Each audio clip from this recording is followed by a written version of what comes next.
amazing to have this opportunity to get together with the people who were there at the very beginning of early support, who were the ones who were the pioneers in the first place and who have continued to support it all the way through.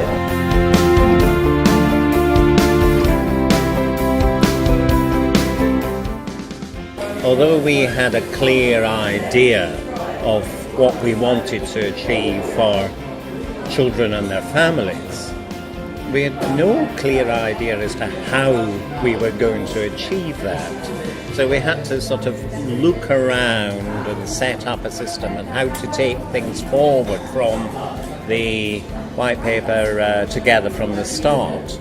And it was talking to parents that was the main issue. We had certain parts of the jigsaw, they had the other parts of the jigsaw. So we had to move from that base.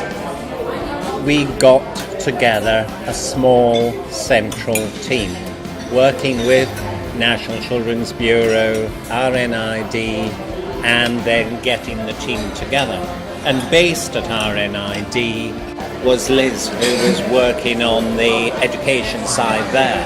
As John said, he brought together a central team of which I was part, and Kim then joined us, Eileen joined us from the department, and Rosie came to us. So we had a small team that were driving a national initiative, but from the very beginning to try and find a way of implementing change at local level rather than it simply being a centrally driven policy initiative, because it had all come from Together from the Start, and there were several people around the table who were part of that national working party.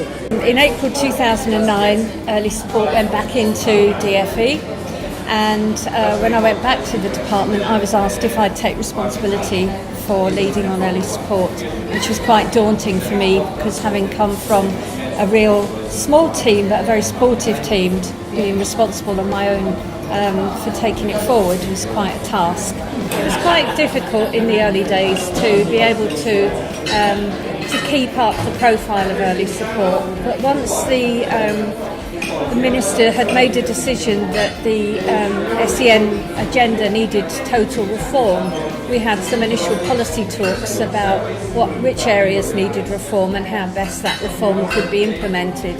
So of course Early Support came up very high on that agenda, particularly around things like the single plan, which was based on the Early Support family file, the key working approach.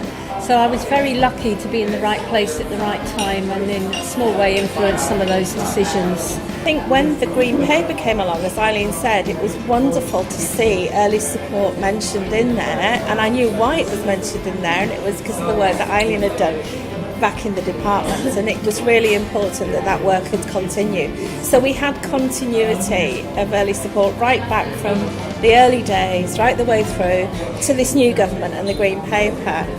And when I saw what had come out of the Green Paper in terms of a tender for Early Support, the natural people to work with, as John had said, was the National Children's Bureau, because they'd been there right from the start as well. And I was really lucky to be able to get to be the director of that.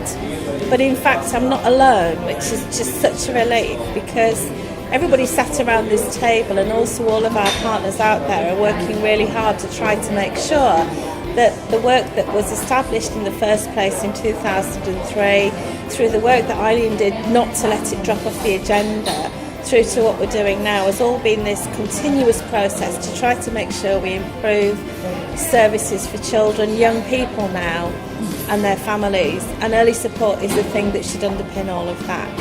So it's really a privilege to be continuing to work with Early Support through the ages.